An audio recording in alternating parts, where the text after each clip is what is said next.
and welcome to Get Recc'd. I am your host, Stephen Falgout. And I am your other host, Louis Falgo. And Get Recc'd is our podcast where Stephen and I will recommend pieces of... I have the wrong thing on the screen. Where Stephen and I will recommend pieces of media to each other each episode. And then we will come back in the next episode and discuss those recommendations. And that is what we are doing today. We have a theme from last week, the best of 2010s. So essentially, we each recommended a piece of media to each other that we feel is one of the greatest works in that medium from the last decade. It's a theme we intend to come back to at some point. So, yeah. Louis, before we get into it, I think just a little mix plug. I think you might be a little soft. I might be a little loud. I didn't even do a test, so yeah, that would make sense. Well, I should probably just... This is a raw episode. Yeah, I don't want to turn myself up because I have been... Do I sound like quiet on your end, or are you hearing it through the stream or something? No one's in the chat. I would appreciate a chat right now, but... All right, I'll just... Yeah, in the stream, you sound a little low. Okay, here, I'll just turn it up on my board, and we'll do it like that. Is it... That should hopefully fix it. If people show up, I'll ask how the mix is, but that's not important anyway. Okay, so before we get into things, I think one of the recommendations that we had from last episode was, for me, it was To Pimp a Butterfly. We're going to go ahead and actually get into it right now. I'll just put it up on screen for the sake of it. And it's definitely something I could not have known what would be going on when we actually come back to talk about this and how prescient this album is to these events. And we just want to make sure that it is perfectly clear before we go into this, because I don't think we're going to try to bring it up very much. But we stand with the George Floyd protesters. We stand with the protesters. Black Lives Matter, all that. Yeah, I think that kind of settles that. Do we want to talk about this? Yeah, I mean, you hit the nail on the head here. We obviously could not have anticipated anything that happened. As Louis, you gave this album, again, the theme of this episode is just best of 2010s, and we kind of went down a little bit of a list. The initial idea was that we would do our absolute best, but we wanted to make sure that we didn't pick the same genre or the same medium. So in that regard, Louis basically went down a list and had already given many of his favorites of the 2010s. So this one was kind of next on the docket. Yeah. And then, as I just mentioned, as you just mentioned, we obviously could not have anticipated what was coming, but both of us strongly stand in support of everything that's going on right now. On the Black Lives Matter side, we strongly believe in the cause. Racial prejudice still exists today, and it is still terrible. Obviously, Louis and I can't even begin to comprehend the inequality or injustice that's experienced by other races, other peoples. But with all that being said, we are still strongly in support of all of the protests that are going around now, not only in the country, but now around the world. This has become gigantic in the last even couple days. Just like 3 days or so. Obviously, we gave these recommendations 2 weeks ago, so a lot has happened since then. But wanted to make sure to say that very clearly and very overtly right before we start talking about this album, because this album is incredibly prescient, as Louis mentioned. It is insane having listened to this album while all this is going on, because it really feels like nothing has changed, and there needs to be change. So we just wanted to make sure that everyone was very well aware of our intention going into the discussion around this album and the discourse. Yeah, just solidarity.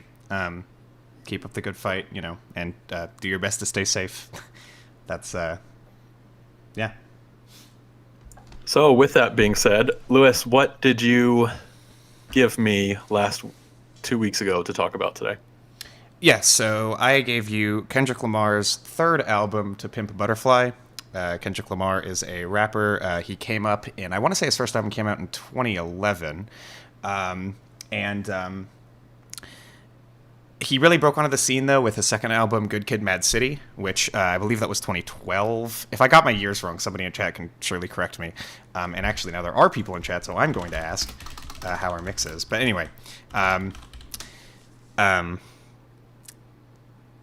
Good Kid, Mad City was pretty much instantly recognized by the hip hop community and the broader music world as one of the best hip hop albums to have come out ever. Kendrick Lamar was strongly praised for his storytelling. The album was a concept album about his upbringing, his community, and his early life, and more. I haven't sat down with that album enough to fully go into it, but it was a big deal. And 3 years later, in 2015, he dropped this album, which, if Good Kid, Mad City was a big deal, this was huge. Yeah, obviously, I think it's one of the best albums of the 2010s. What did you think? Well, one thing I'll say, I mean, first and foremost, this album is absolutely incredible. I mean, top to bottom, I cannot think of a flaw, honestly. It is just such a powerful piece of rap, of artistry. There's so much good rhythm, so much good,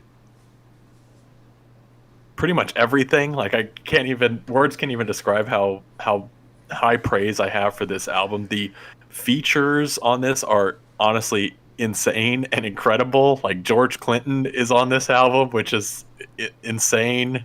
It's so awesome. All the jazz and funk influence. And then all of that aside, the political message and the political commentary and the storytelling that happens in what is honestly a pretty long album. I think its total runtime is almost 80 minutes. And top to bottom, it is just so meticulously crafted in every single way that it is just, every time I listen to it, I am just blown away by the artistry present. Oh yeah, I want to mention one thing real quick, Lewis. I always have kind of the Wikipedia. This is a little behind the music. Ooh. Or behind the podcast. That's exciting. I always kind of have Wikipedia up just to see if I can find any interesting tidbits. Who knows whether the sources are credible or not? So if any of this is a lie, then I'm sorry. But apparently, blame Wikipedia. Yeah, blame Wikipedia. But apparently, between Good Kid, Mad City and To Pimp a Butterfly, Kendrick traveled to South Africa, and a lot of what inspired this album was him visiting all the historic sites, such as the jail cell where they held Nelson Mandela during the reform in South Africa. I don't know. I thought that was really interesting. It really puts perspective on this whole thing. Yeah, the immediate thing here. I mean, prior to this album, Kendrick was mainly praised for his storytelling, his ability to play different characters, and all that appears in this album completely. But what really blows my mind about this record is that, from what I understand about Good Kid, which again is not an album I've sat down with quite enough to speak completely authoritatively on, but from what I understand about that album, it was a lot more of a personal affair than this, which isn't to say that there weren't any social messages on there, because there definitely were. But it was Kendrick, I think, exploring a lot of his life. And that also happens on this album, but it's put into a much broader context. I think maybe you could say the main story on this album is Kendrick questioning his relationship with his community, with the black community, with the issues that they're facing. Him as a, giant rapper. I mean, Good Kid blew him up. He was very much on the map by this point. Maybe not as much as what happened with Damn after this. Maybe it's kind of hard for me to remember, but he was definitely huge. And he's really questioning that. He also is questioning his own faith, his relationship with Lucifer, who he calls Lucy. And I guess Lucifer is the temptation that all of this fame and money is bringing him.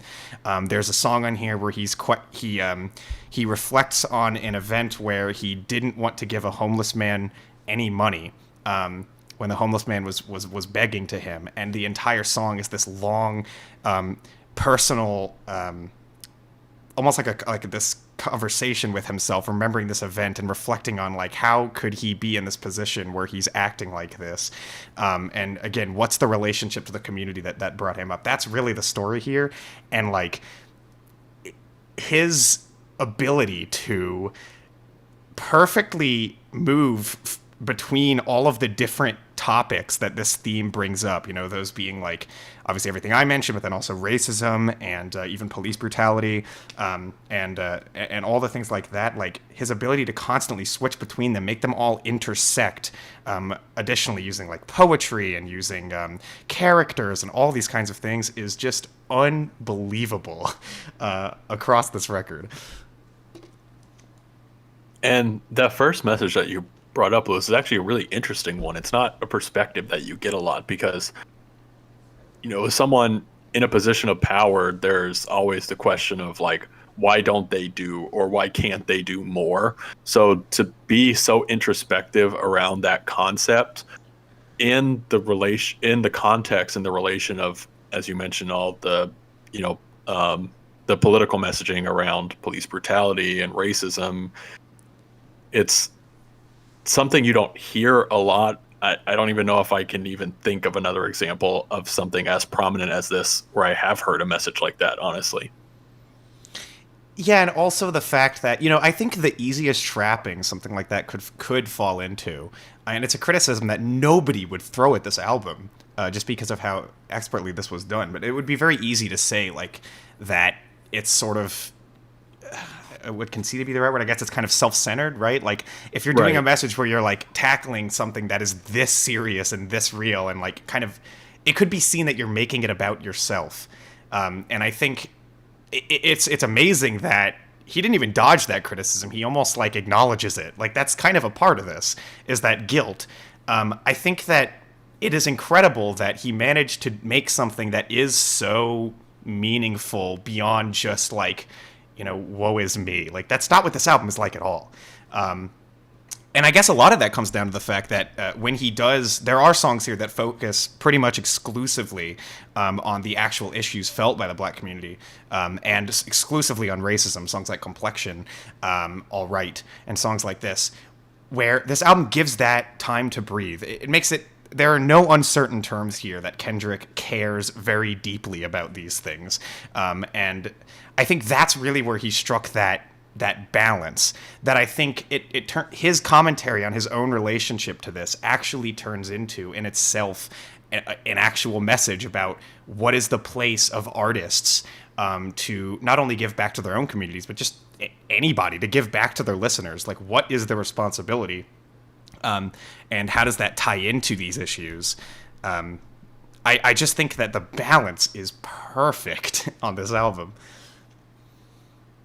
And nothing to say against the artistry as well. So not just the storytelling and the message, but the, you know, obviously the straight up use of traditional hip hop, the poetry, the flow, the rhythm. Then you have tracks that are incredibly jazz influenced, that are incredibly funk influenced.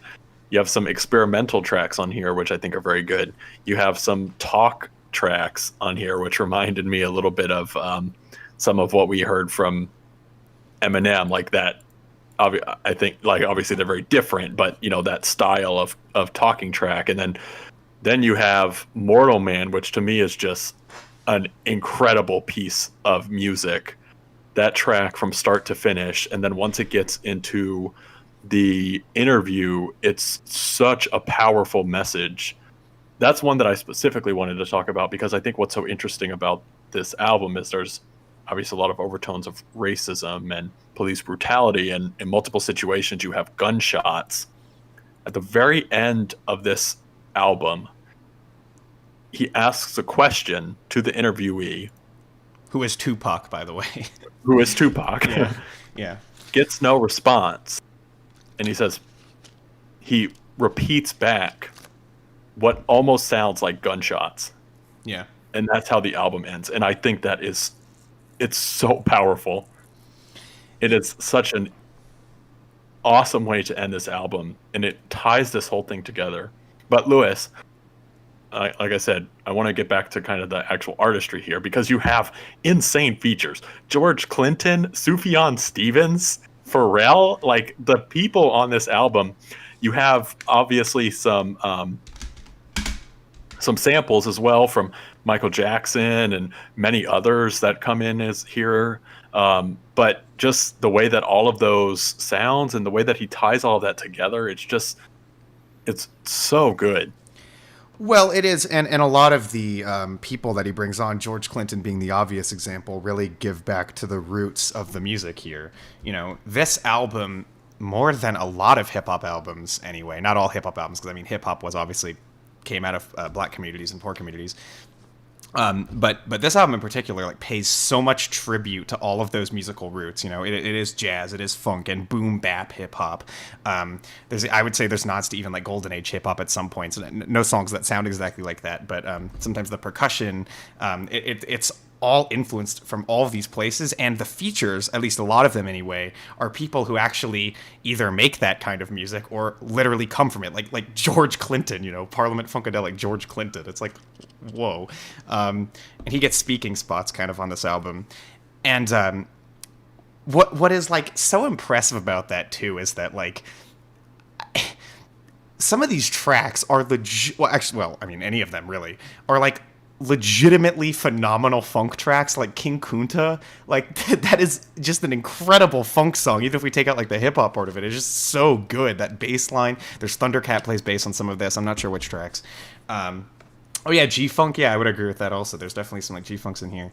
Did I say G-Funks? G-Funk is a hip-hop genre like old Dr. Dre. And like also, For Free, the second track on here, is like an incredible jazz track. This like free-flowing jazz track where the solo it is absolutely wild. Where the solo section would be, you know, normally would be a sax, would be a trumpet, would be a clarinet, would be whatever. Instead, it's Kendrick who does like a vocal solo, and it is insane. Like this song just blows my mind every single time. It's definitely one of my favorites here. Like his verse is crazy. He goes from he starts it off and it seems kind of silly. The phrase that he keeps repeating is "this dick ain't free" in this kind of silly tone. It's like this seems kind of silly. But then as the verse keeps progressing, it turns into like a commentary on exploitation. And it's just like, what the hell? And as he's doing that, all the music is just piling up underneath him to this crazy climax. I mean, I could call it so many moments in this record like this, because there are just like so many tracks that go places you would never expect from anything, really. You know, a hip hop album and anything album, it doesn't matter. Like it's incredible how he managed to take all these influences together and turn them into something that I would say is fully its own. I mean, it definitely owes a lot to past masters, you could say, but I mean, like, this is just so good. Like as a statement combining all of this music. So Lewis, I don't know if this is valid, if it's something that we can talk about here, but I'm curious how you feel, because this was in your favorites of 2010's list. How do you feel this album compares to his other albums within the 2010s? Oh yeah. So I have not heard Section 80. I haven't sat down with Good Kid a ton. Honestly, this is the only. I will say this right now. Like as far as Kendrick goes, I'd love to listen to Section 80 at some point, but I never sat down with his albums as much as I think I should have, because this record right here, somehow, I don't know how looking back. Actually, no. You know what? No, I do. This album took me. I had to spend a lot of time with this record to fully love it as much as I do now. And it's an album you like when you hear it the first time. Like, it's a great album. The hooks are great. I mean, so it's really immediately like, oh, this is really good. But, you know, it's actually, I have to pay respect to the album for making me take so much time, because there are very few albums, if any. I can't think of another album where I feel like you really need to listen to this a ton because of how much is actually here. Like, even just lyrically, there is so much to this album and its construction, like the way that the tracks are actually compiled together, the way that the poems intersect with the meanings of the songs. So many little things that are so easy to miss. This album takes so much time to fully understand. There are a lot of albums that take a lot of time to understand, but I don't know that I can think of anything that just like, I discover so many more layers, even just lyrically like that, the more I listen to it. And I have not done that for the other Kendrick albums that I've listened to. So I just want to point that out in case it might alter my perception a little bit. Like, I will say this, though. This is without a doubt. Like, his album after this, Damn, just does not even come close to this. It's not even close. Damn, he tackles a lot of personal topics as well. I'm not trying to say the storytelling is terrible in there or anything. Nothing's terrible in there. But that album's much more hook-oriented. It's essentially like the accessible, easy to stream Kendrick album, and it has a lot of great tunes on it, or a lot of good tunes anyway. I don't know if anything's really that amazing, and some big radio staples, but like when you compare it to this, to me they are worlds apart. Good Kid I haven't sat with enough to say, but I will say though there as well, like the story that album is just straight up a concept album, and the story of it is very compelling. I don't think it's woven together like quite in the way that this album is. This feels like a step up on every single level, but that album also is fantastic. So like there really is no doubt. I don't think there should be doubt in anybody's mind that like Kendrick Lamar was definitely making some of the best music last decade. It's not like this is just a flash in the pan. He didn't make anything else worth talking about. So I mean, respect given to him in general, I guess. Yeah, I pretty much agree with everything you said. The other one that I like a lot actually from him was that Black Panther soundtrack. That stuff pretty good too. I mean, he was really hot last decade. I don't even see him slowing down, honestly. Like, I'm obviously excited for whatever comes next out of Kendrick. I think that he'll blow it out of the park, even if it is another album like Damn, which, as you mentioned, is definitely a lot more easy listening than this, as much more of a concept album. So yeah. Yeah, are we ready to finish it up, I guess? Yeah. Okay, yeah, then you go ahead. Well, obviously, I think this album is incredible. I said it at the top as well. It's hard for me to think about a top 10 list of hip-hop or rap albums. This is squarely in that list, though. I don't know what place it is, but I can tell you for sure it is absolutely one of the best hip-hop albums of all time, and squarely one of the best albums of the last decade. So with that, I give To Pimp a Butterfly a perfect 10, and I highly recommend it. Yeah, I mean, obviously I consider this to be one of the best of the 2010s, and I think most people do, and I think that's really good. Like, this is... It can always be hard. Got snubbed at the Grammys, though, let me tell you. Oh my god, that's right. Didn't Taylor Swift beat it? Yeah, 1989. That is actually sickening. Anyway, we won't get into that, but you can read into that all you want. But yeah, like it can always be hard to tell coming like right off the tail end of the 2010s, like what albums are going to stick, what are going to be the classics, 20, 30, 40 years down the line, what are people still going to be discovering and listening to and getting things out of? That is something that none of us can really know. I say that, but I think we know at this point that this is one of them, like, unquestionably. And if it isn't, that would be the saddest future. Like, because it's not just, like, an incredible record, which it is, but how many albums summarize a political time quite like this do? You only get a few albums per decade that you can go back to and listen to really get a feel for, like, what were things like, what were the issues of the time, what were the discussions of the time, and this album. Honestly, Lewis, can I make a comparison? Yeah, sure. This album to me feels like the modern day What's Going On. Yeah, that's actually a really good comparison. Like, I do think people will look at this album as not only an amazing piece of artistry and music, but an amazing piece of history. Yeah.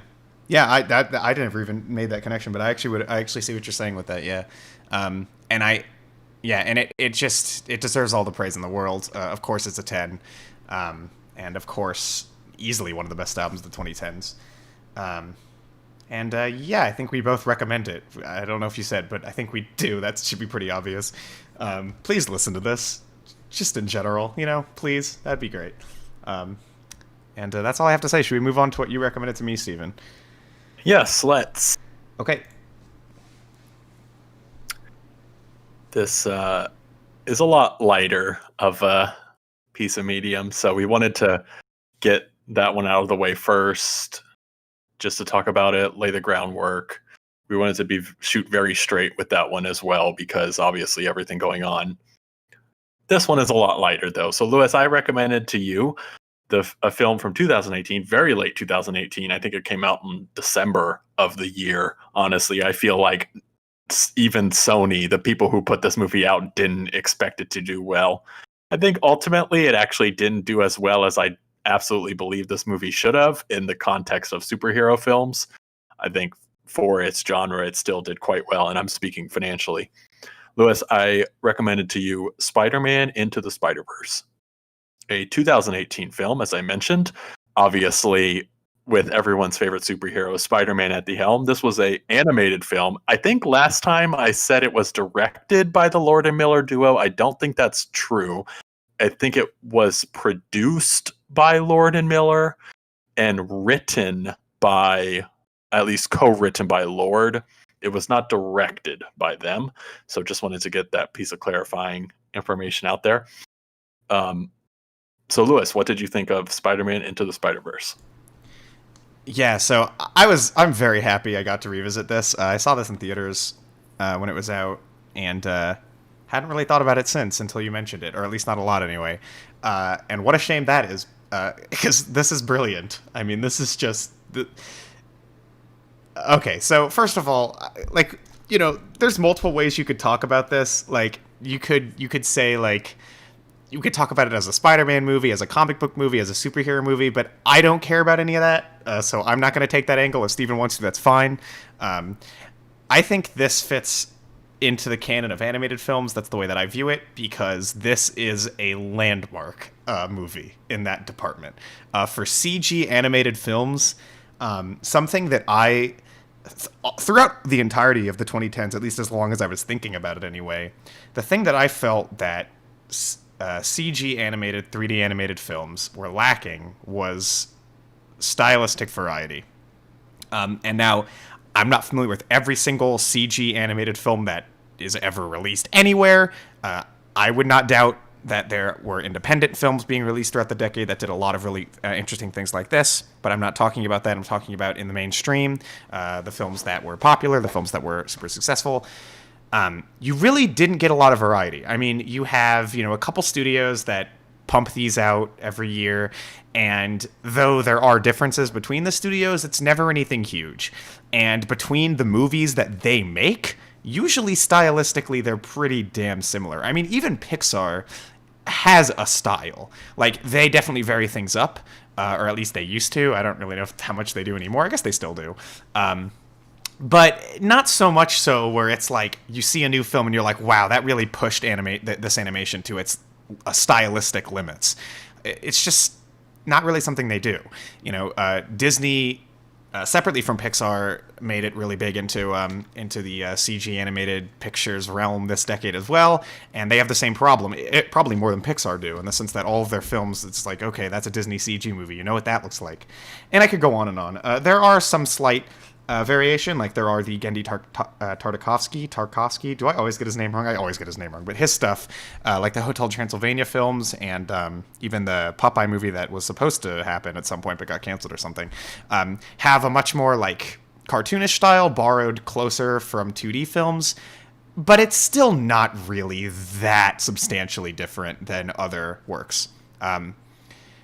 Obviously, the reason I'm saying that is because this movie is like just miles ahead. Excuse the pun, I guess. But seriously, like in the visual department, it's not just that it's animated super well, because it is, or anything like that. Stylistically, this movie stands out so much. It borrows incredibly heavily from the visuals of comic books. It essentially takes that and translates it for a CG animated film. And that's not even just in the way that it looks. It's also in the way that scenes transition. It's in the way that characters move. It's poses. It's everything. Like from the ground up, this movie is designed to look like a CG animated comic book. There are even shots that have a lower frame rate, or sections that have a lower frame rate, and it's a little bit more jittery. It's not quite as like buttery smooth as like a Pixar or something like that. It just, in every single way, it feels like it's something else. It is so impressive, and I'm talking purely visuals right now because that to me is the most impressive thing, and there's other impressive things about this movie, but like, my god, every single thing in this movie looks stunning. The presentation of this film is just out of this world. I really hope, I haven't seen it yet, I don't think anyway, I really hope that other studios can look at this and be like, okay, so we can experiment way more than we were, because this movie did well, which is like awesome. And also, last thing I want to mention before I let Steven take it is, I'm pretty sure this is a Sony Animated Pictures film, right? This was a Sony distributed movie, right? Yeah. That's hilarious because, you know, they were the worst for the most part anyway. Like, they are the studio that gave us the Emoji Movie. They are, if you around that time, all of the kinds of films and pitches that they turned down and movies that they canceled, it's just depressing. But I guess it does take a struggling studio to be forced to take a risk and do something different. And maybe that's only under those conditions could this have happened. I don't know, but I am appreciative of it either way. Yeah, I mean, this film, and just to touch on Sony Pictures, by the way, you know, put this film, exactly what you said, Lewis, in context of this, the artistry and the style here versus even another Sony Pictures animated movie, which we just watched last time, Angry Birds, the movie 2. That, to me, is so quintessentially the CG animated children's movie.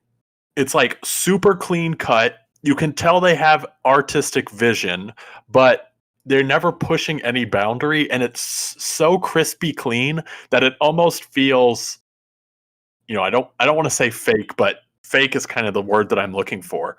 Like, obviously it was manufactured in a warehouse somewhere. A whole bunch of executives had to have a million eyes on it. You can tell with this film, they let a team, and I don't think they wanted to let a team, I'll put that out there, because I don't think they expected this movie to do well at all, but they let a team really experiment, and it shows. I mean, every single detail in this film is so meticulous.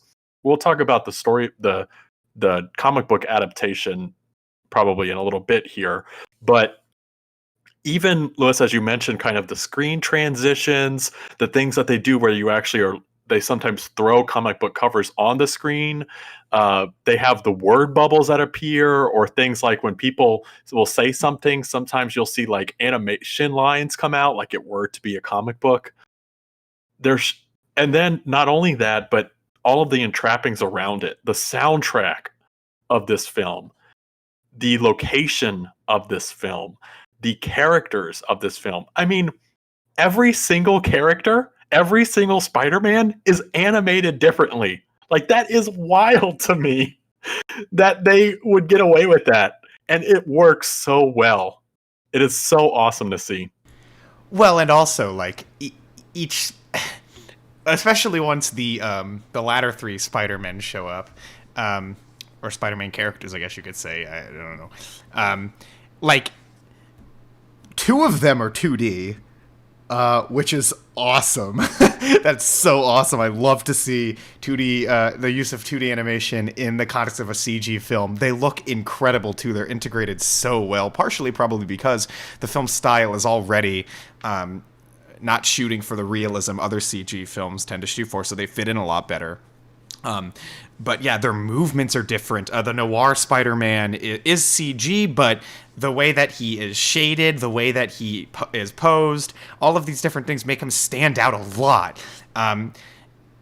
It's just like that, you know, that goes beyond just a lot of effort and a lot of time, because, you know, there's a lot of effort and a lot of time that goes into most CG animated films. that are big anyway.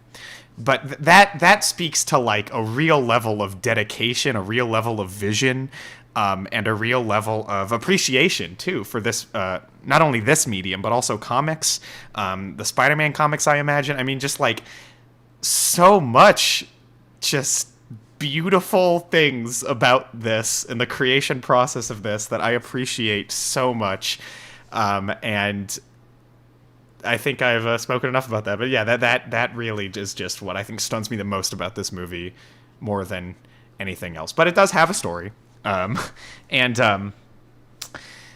the.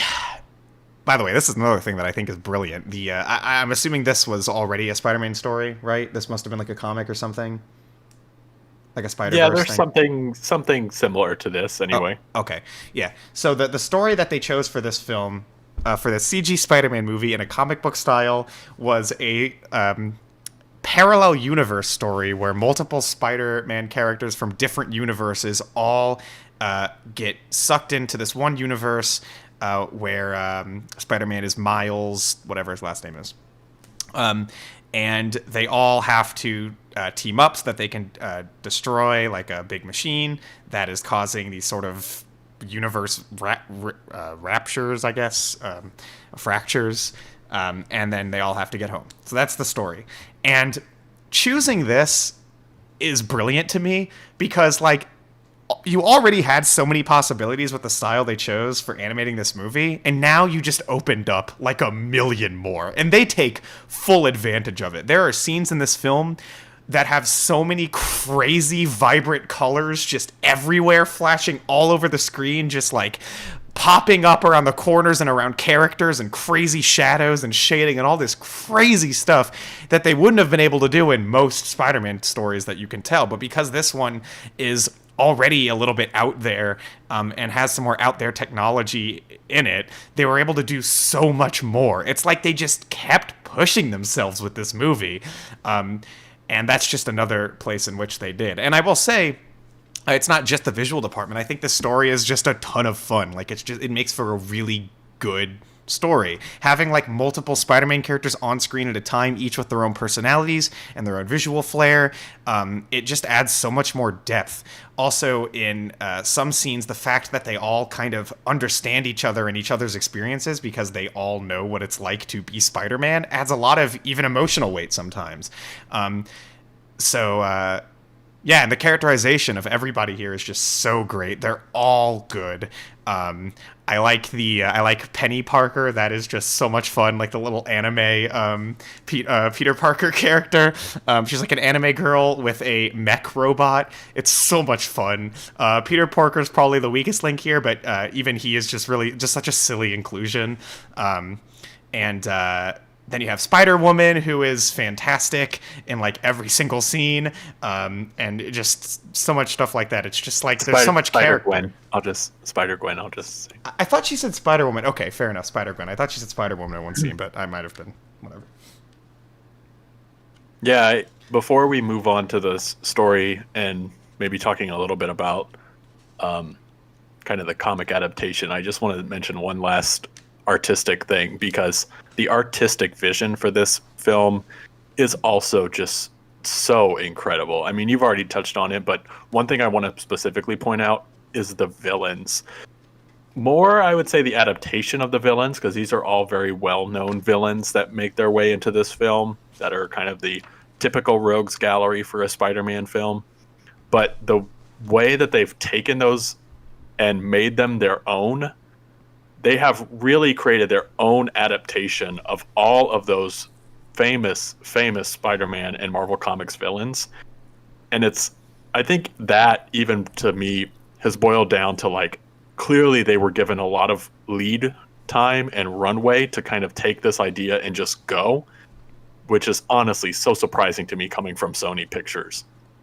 But the one who really stands out is, and maybe this is a spoiler, I don't know. Oh, should we put up? I think I know what you're about to say, so I should probably put up the spoiler tag as we're getting. Yeah. Let's go ahead and put up the spoiler tag. There are some twists and turns in this film, so if you don't want to hear about them and you haven't seen it, you can watch this on Netflix. Okay, spoiler tag up. Go ahead. The one who really stands out to me is Kingpin. That character in this film is incredible. I mean, it really is potentially my favorite iteration of Kingpin. Now, or I would say animated or live iteration of Kingpin, the Daredevil TV show Kingpin was very good by Vincent D'Onofrio, but this one is so menacing and imposing without being overtly aggressive or intense. It's just like every time you see this character, you just feel the weight of this character. And they do such a good job of not only expressing that in the character's lines and voice, but in the actual look of the character. I mean, the scene, one of the biggest scenes that stands out to me in this film is when literally the entire screen is Kingpin. Like, it is a black screen with Kingpin's head in the middle, and that's the entire shot. It just really makes that character seem larger than life and so imposing in such an awesome way. Yeah, so that is not who I thought you were going to mention, and I guess that wasn't a spoiler, but that's okay, because while we're on the topic of villains, I want to bring up my favorite in this movie, Doc Ock, because... Oh, yeah, that's great, too. Her introduction in this movie is insanely good. She's a character who you kind of see earlier in the movie. You don't assume it is actually Doc Ock. You don't realize that's a little later, which is why it's kind of a spoiler. And when she shows up, they do such a good job of not letting you in on this secret at all. I don't know if you were familiar with the comics, if you would have guessed this. I don't know. But like, nobody else would. It just comes like that. It's just like out of nowhere. And it's just like, whoa! The reveal is just insane. Actually, in general, there are a few like character reveals in this movie that are just like so like surprising and snappy. I think of even Spider-Gwen's, hers is just like, whoa, you know, it's like she was Spider-Gwen, what? So many parts like that. Just the pacing of the movie is I think what really holds it up a lot of the time too. Is the movie is pretty snappy. Actually, it's very snappy. And so a lot of these, even the villain introductions, character introductions, they're just like that. They just snap into place like that, and it's just like it's so exciting. What I will say, what was really fun this is like my fourth watch, and I never even realized it, but in this watch, I specifically paid attention to it because I saw it somewhere floating around on Twitter or something. But there are so many little references to kind of clue you in that she is actually Octavius. Like, her eyeglasses are all octagons. Everything in her room, like her table and everything, are octagons. When they find her computer initially, you can see one of the broken arms on the table. So like, all of that was really fun to see on my however many times I've seen this movie now. Oh, that's wild. I didn't even notice some of that. Yeah, I know. If you'd have watched it again, you would definitely pick up on it. Like, her glasses are definitely octagons. That's probably the most overt one, but there are a lot of little touches in her office as well. Something I did notice that you may or may not have noticed this viewing was... so what's the name of Miles' uncle? What's the villain name? The Prowler? Yeah, the Prowler. Good thing spoiler tags up. Yeah, the Prowler is his uncle. It's like really dramatic and effective. But when Miles first goes into his uncle's house and there's the first scene on the TV screen, there's footage of Spider-Man, like he's watching Spider-Man before the kid comes in. Yeah, I saw that. I was like, that's so cool. So the fact that I noticed that and that you're talking about this Doc Ock stuff. It's clear they really put a lot of effort into setting stuff up in the beginning of the movie to make reviewings more interesting. That's really cool. Yeah, and not only little clues into the film, but you can just tell, like, this thing is dripping with love for the Spider-Man universe. I mean, it is everywhere. There are so many little touches here and there that clue you into different elements of the comic books. The end credit scene, which is amazing to me, has so many little touches to not only like Spider-Man toys and the ice cream cone and all of the memes. They even touch on Spider-Man 3, which we've talked about before. Yeah. I mean, even the final end credit scene is like one of the biggest memes coming from the old Spider-Man cartoon, which I think is so much fun.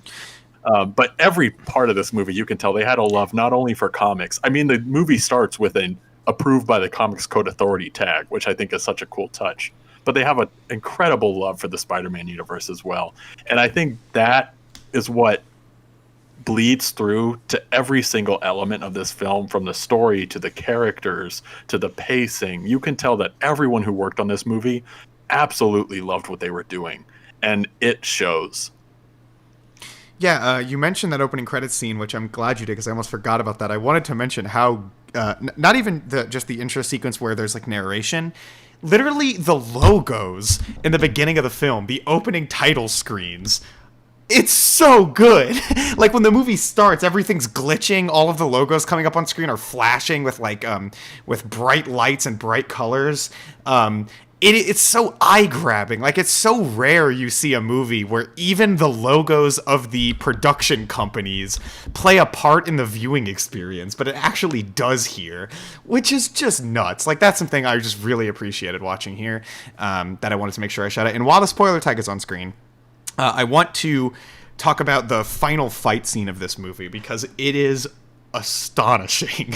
Like, not only is it the film's story climax, you know, it's an action climax, but it's a visual climax too, because the movie just decides to go apeshit at this point, and it's got like just blinding bright colors everywhere. All the backgrounds are constantly changing colors. There's like colors shooting from different locations. There's like built like giant buildings propping up in the background and floating around on screen.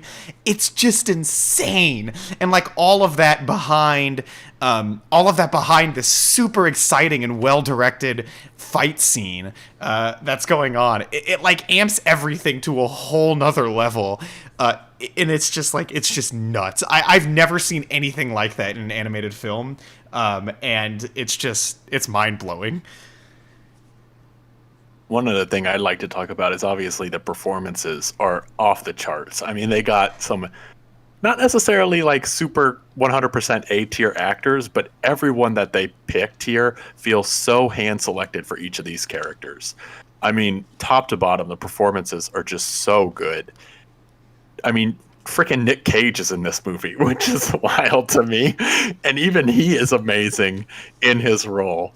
But the one who stands out to me absolutely by far is Jake Johnson as Peter Parker from the other dimension.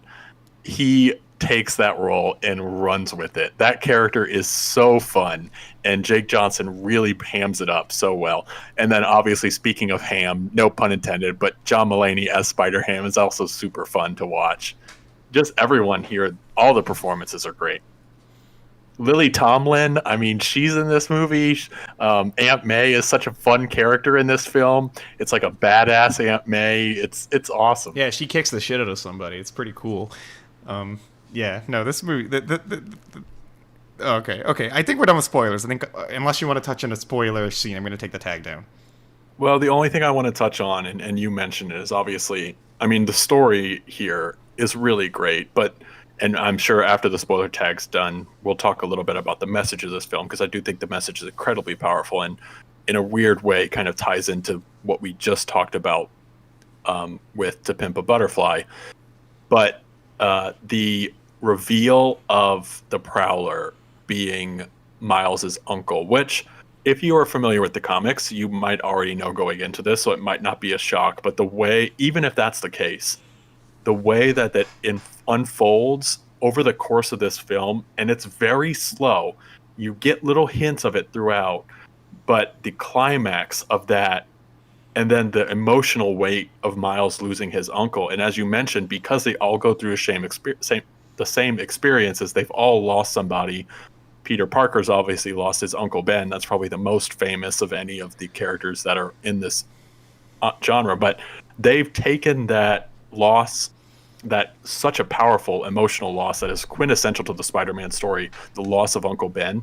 They've taken that, flipped it, and now specifically around Uncle Aaron, who is so important to Miles.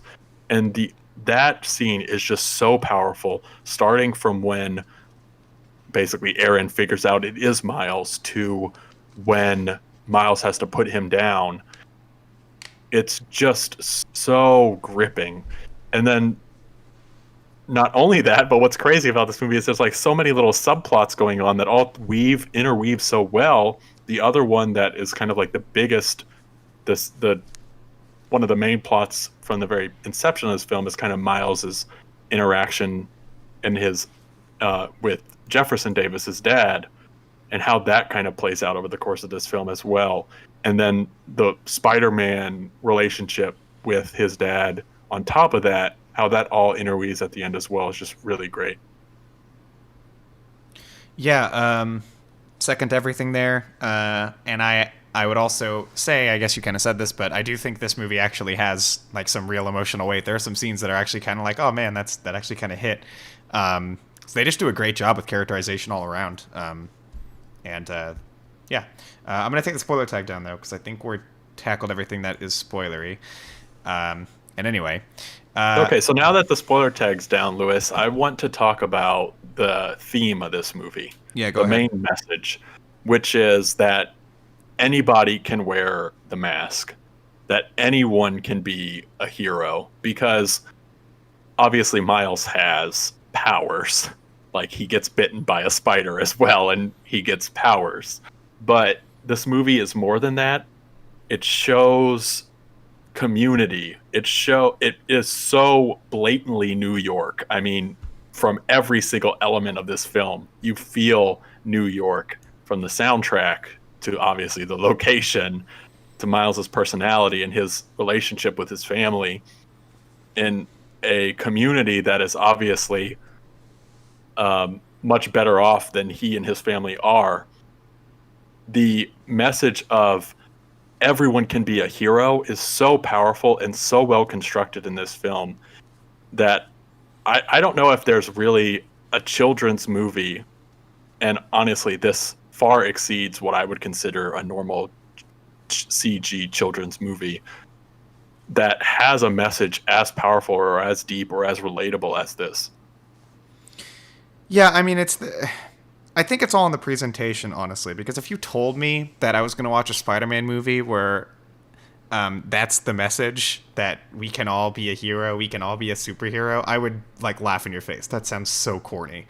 And if somebody here is listening to this podcast and has not seen this film, you probably think the same thing right now. But I would urge you to actually watch the way that they progress this message and that they tell it to you, quite literally, because he's right. Like it really, like you feel that message, and like you hear that and you're like, oh man, like I could go out there and shoot a web, not literally, but really, like it is super effective. And I also think it's at least partially, implicitly, a message of diversity as well, because that's something that this movie brings together a lot of different characters from different backgrounds. That's like part of the point of the movie. So I think the message does actually go a little bit deeper than the surface level thing. But even if it didn't, it wouldn't really matter. It's like, oh, it actually does kind of it does really hit. It does really hit the mark there. I think that would have been an easy mark to miss too. So, yeah. Okay, so before we finish it up though, I do want to say, I guess, we are in the theme best of 2010s, and I have not seen enough movies in general, to make that kind of distinction for myself. It's why I wouldn't choose movies to do this topic on, even if there was one that was super amazing.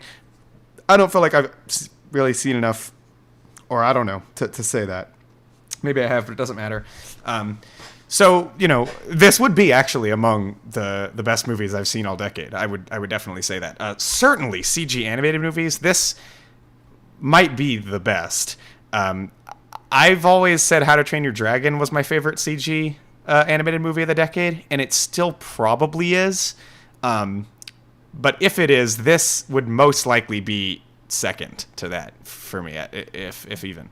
The only thing I want to say is that I do have some slight criticisms. They're very minor, though, and they're all pretty much in the first 15 or so minutes of the movie.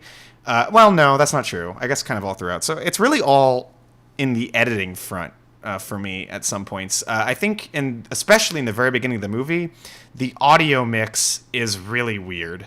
And I remember noticing that the first time I saw this movie, and I found it really off-putting, and thankfully it kind of stops being weird after a certain point. But I noticed it again, so it definitely wasn't just me. I think like in the early scenes where there's lots of crowds of people, they focus sound effects to like maybe two people at a time, presumably to try to give the audience focus on like who they should be focusing on, but it just comes across kind of alien and a little bit disconnected. And then the only other thing also having to do with audio editing, there are quite a number of outside songs they use in the soundtrack, and that kind of ranges from working to not working. Like, there are some scenes where that provides a ton of style. I assume some of the music in this is original soundtrack. I know some of it isn't, but I assume that some of it is. And there are some like scenes with like drum solos or primarily percussive grooves that intersect with the scenes that work super, super well. But there are some bits where they'll play a song and it just kind of makes me feel a little cheated. I'm like, I kind of would have preferred to hear, like, not to hear that song. There's one scene where Miles is sad and they play like a sad song, and it's just kind of like, okay. So there's a couple little things like that that I would say, but like, that's really it. And I do want to stress that this to me is super, super minor. Like, it's actually kind of funny because last week we talked about the Angry Birds movie 2, where I also had the complaint that they kept playing songs. But believe me, okay, totally different here, okay? This is nothing like that. Not that I should have to say that. This is nothing like that. Not nearly that bad. Not nearly that stupid. And just something I thought I should mention, I guess, but... Yeah, no one breaks out into a dance battle while staying alive plays in this movie, unfortunately. Yeah, which is actually a downside, but... Okay, well, you want to wrap it up, Lou? Oh, yeah, I think so. Okay, so one of the best of the 2010s, is that the question? I mean, probably. Certainly on the animated movie front, I don't think there's any doubt that this is one of the best of the 2010s. There's no way it isn't. Because, like... just talking purely from an animation standpoint, this is mind-blowing. Like, this is insane. This is the hands down the best looking CG animated film I've ever seen. I mean, there might be some that come close, but if they do come close, it's because they kind of dazzle you with, like, you know, beautiful imagery or whatever, but just purely stylistically, like, the style choice being the main driving factor behind why this looks so good. I can't think of anything that compares. Like, I really can't, because as I said in the beginning here, CG movies just kind of, they're just CG movies. You know it when you see it. They haven't really ventured out that much, at least not in the mainstream. And this movie did, and it is so good. It looks incredible. And the story is great too. It's paced super well. I didn't even mention, but the action in this movie is really good. It's just a really, really great, super inspired film. So I would give it a 9. I absolutely recommend this. If you like animated movies at all, do yourself a favor and watch this. If you don't care about superheroes, it literally doesn't matter. It really does not matter at all. You need to see this.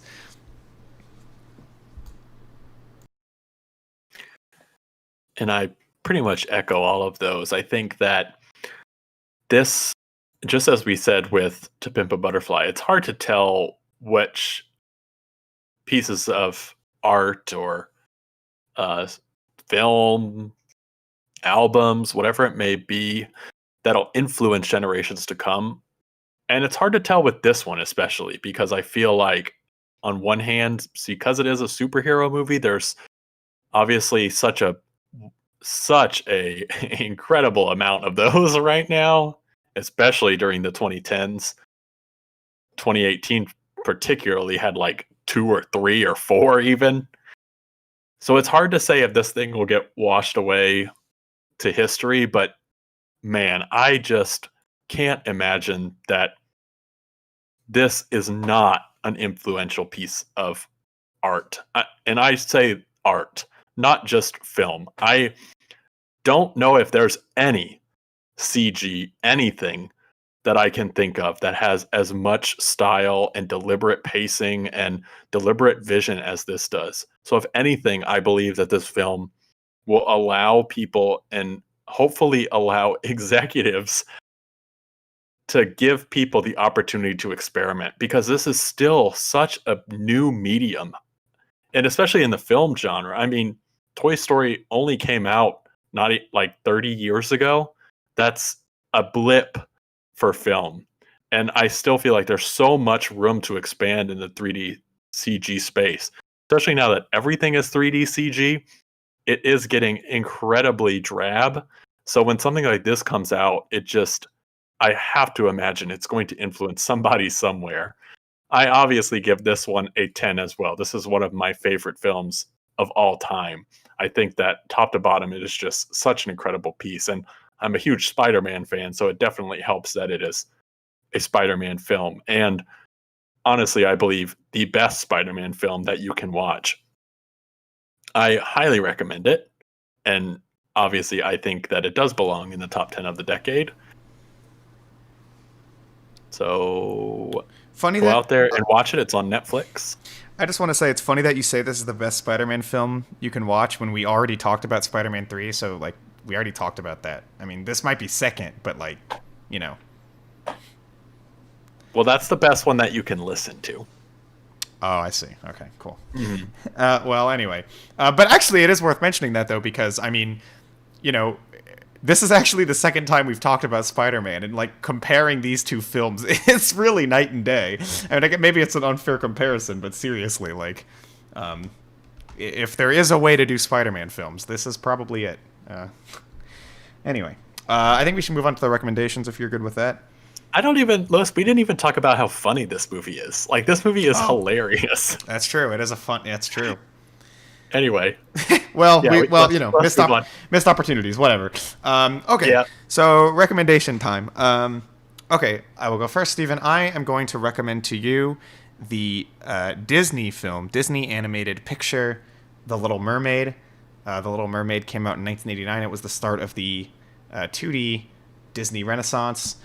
You know, when Disney came back on the 2D animated scale, kind of took over the world again, and dominated for another decade. And yeah, I think everybody already knows that, though. So anyway, we'll talk about that next time.